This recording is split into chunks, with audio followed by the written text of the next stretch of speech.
ሰላም እንዴት ናችሁ? እንኳን ወደ ዩቲዩብ ቻናሌ በሰላም መጣችሁ። ስሜ ቤቴል ደረጃ ይባላል። በዚህ ቻናል ላይ የተለያዩ ጠቃሚና አስተማሪ የምንላቸውን ሀሳቦች እናነሳለን።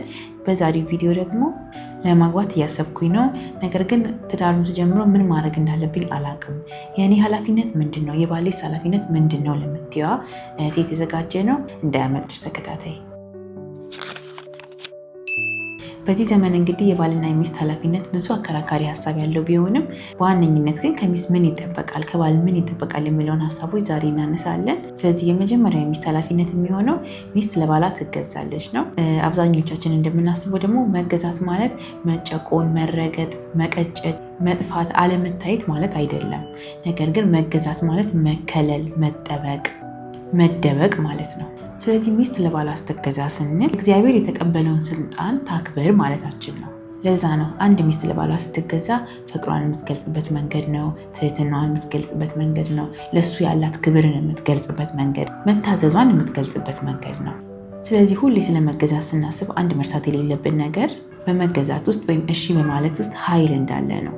የትኛዋን ሚስት ብትሆን ተከራክራ ተጨቃጭቃ ሞክራ እምቢ ያላትን ነገር እሺ በማለት ውስጥ እንደምታደርገው የብዙዎች ምስክርነት ይገልጻል። ስለዚህ እሺ በማለት ውስጥ ብዙ ማሸነፍ አለ ማለት ነው።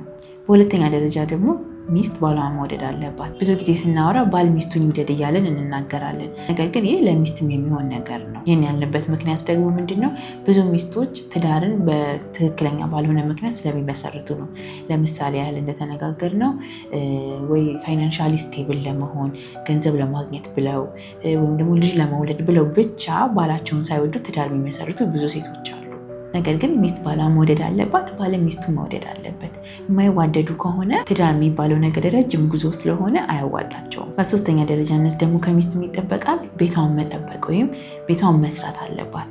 ሴቶች በተፈጥሮ ብዙ ነገር የታደልን፣ ትንሽ ነገር ተሰጥቶን ማብዛት እንችላለን። ስለዚህ ሚስት የተሰጣትን ቤት መንከባከብ፣ ምቹ ማድረግ፣ ለልጆቿ ምቹ ማድረግ፣ ለባለቤቷ ምቹ ማድረግ፣ የእረፍት ቤት ማድረግ፣ ውጭ ካለው ግርግርና ሁከት መጥተው የሚያርፉበት ቦታ የማድረግ ኃላፊነት አለባት። በአራተኛ ደረጃ ደግሞ ሚስት የባሏን ፍላጎት ማርካት አለባት። ፍላጎት ስንል ደግሞ ስለ ፊዚካል ኢንቲሜሲ ነው የምናወራው። እዚህ ጋር ሁሌ እንደምንነጋገረው መከላከል የሚባል ነገር ትዳር ውስጥ አይሰራም። አንዴ ከተጋቡና አንድ ከሆኑ በኋላ እሱም የእሷ ነው መከልከል አይችልም፣ እሷም ደግሞ የእሱ ናት፣ እሷን መከልከል አትችልም። መከላከል የሚኖር ከሆነ አብዛኛው ትዳር ላይ እንደምናየው ወንዶች ወደ ሌላ የማየትና ወደ ሌላ የመውጣት ፕሮባቢሊቲያቸው ይጨምራል። ይህ ደግሞ ትዳሩን እንዲፈርስ አንደኛ ምክንያት ይሆናል ማለት ነው። በአምስተኛ ደረጃ ደግሞ ሚስት መልካም ረዳት መሆን አለባት። ስለዚህ እርስ በርሳቸው ማውራት፣ መጨዋወት፣ ስራው እንዴት እንዳሳለፈ መጠየቅ፣ እሱም እሷ ስራ እንዴት እንዳሳለፈች መጠየቅ፣ ለነገሮች አንድ ላይ መጸለይ፣ ሲያሸንፉም አንድ ላይ ነው፣ ችግሩንም ሲጋፈጡት አንድ ላይ ነው። ድንገት እሱ ተሳስቶ ወይም አጥፍቶ ቢመጣ እንኳን ነግሬ ነበር እኮ እንዴት እኔን አትሰማኝም ብለን መክሰስ የለም። በመጨረሻም የምትመሰገኝ ሚስት ሁኚ።